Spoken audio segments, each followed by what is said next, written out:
have some place to start, Senator. and Hilo seemed to be a good place to do that. We appreciate it. Very much, very much.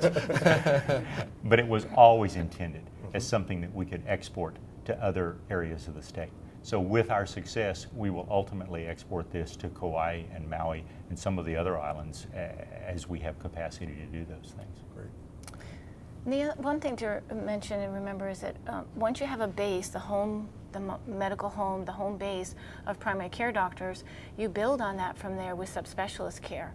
And there's always been a concern that, well, I have a primary care doc, but I have to travel someplace else to get my subspecialist care. It sort of draws those specialists to the area once they know that there's other peers that they can work with and coordinate that patient's care better. So it's a catalyst for actually just improving access in general to general care, primary care, and specialty care thereafter.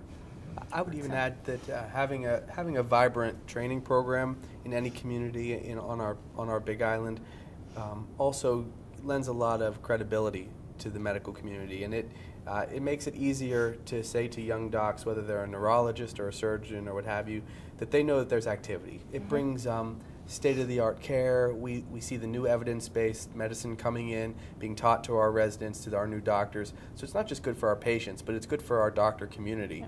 We stay up on our, the three of us as doctors, we stay up on our discipline a little bit better. We feel more comfortable to be able, for me to be able to call Lynda and say, Lynda, what's the newest recommendation on that heart medication? And could I spend a day with one of your residents, and I have a certain area of expertise, drug and alcohol treatment or this or that, can I help you? And it really feeds on itself. And what Jim alluded to but didn't mention so specifically is that if you train the doctors in a residency program, it's a large edge that you have to keep them. It's as much as 80% likely to keep a doctor who's trained locally. If you don't have a doctor that's trained locally and they come from far away, New York or California, to come and work for a couple years, they're more like 20% likely to stay once we get them. If we train them here, it's more like 80% that they'll stay. And for everyone who's listening and watching today who has lost a doctor, whether they've retired or moved away, you know how hard that is. So it really is that simple. To home grow our doctors and have a nice collaborative medical society on Big Island will mean that they'll stay. So that's, I think, where Senator Kokubun, Senator Takamine, and I are coming from when we kind of go out of our way to fight for this specific bill and to present it to you. It is solving the healthcare crisis one trained doctor at a time. And within a few years, we will see giant results.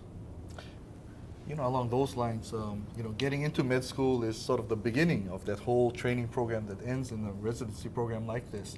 And there's been some concern that, the three of us have shared about who's getting into the medical school, and because, it's publicly funded, that it should try to address the needs throughout the state, and especially on the neighbor islands and the rural areas, we see the shortage that, all of you have been talking about.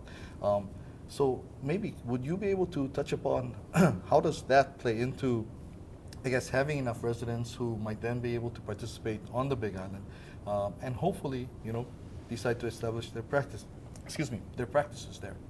Well, I can speak to, in terms of medical school in general, when you recruit from your own state, it's more likely that they will stay there. At the same time, you expose them to different things during a medical school, of which we do have medical students who come over to Hilo from Jabson and spend time with various primary care physicians as well as specialists doing what they call outreach, outpatient rotations, and it exposes them to the different types of specialty of medicine. And then from there, they sort of decide, okay, do I want to be a family doctor, do I want to be a surgeon, or something like that. But depending on how you expose them, in all honesty, it helps them to make as I say, a better decision to go towards primary care, but I'm biased that way. And then they realize, well, I can go to this place right in my own state to get trained in terms of residency, and it's a much more comfortable level of knowing that, okay, I can stay near where my family is or get the training that I need, and I enjoy where I am, and this is where I want to be.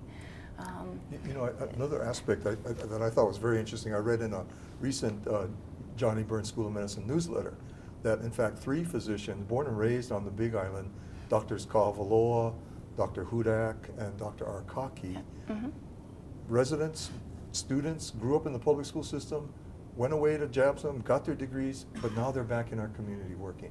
And you know, that gives us great pride in our community as well. And not only are they providing that kind of service, but you know, I was really, really heartened by that. And I think this is going to be another opportunity to really open that up. Jim, I know you guys are working on a facility. You've actually, have you completed the facility that's going to provide I guess the office space, et cetera, that you're going to need? We have a wonderful facility, Senator, and the answer to your question is that we are probably days to having it completed. We have just a few more things to do, but it's going to be a very nice facility which is going to provide us lots of room for education for the residents and provide us many of the things that we need to really establish a very broad practice, which is not only going to help now, but educationally too. I wanted to say one other thing, and Josh brought it up, and this is a little bit the opposite of what Josh was saying, but from an educational point of view, one of the real advantages of having this program on this island is that these residents are going to get a chance to learn, and medical students, from the local doctors. And one of the things that's so important in rural training is training these folks to practice in that area. It's a set of experiences that's very difficult to get in an urban area.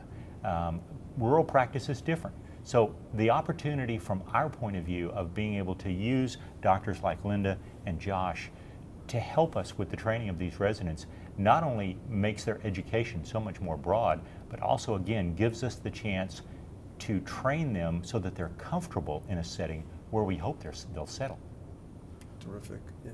Terrific. I think we should add that this isn't a standalone initiative. You know, we're doing everything we can to fortify the success of the physician creation side of our approach. So not just to create the residency program and to train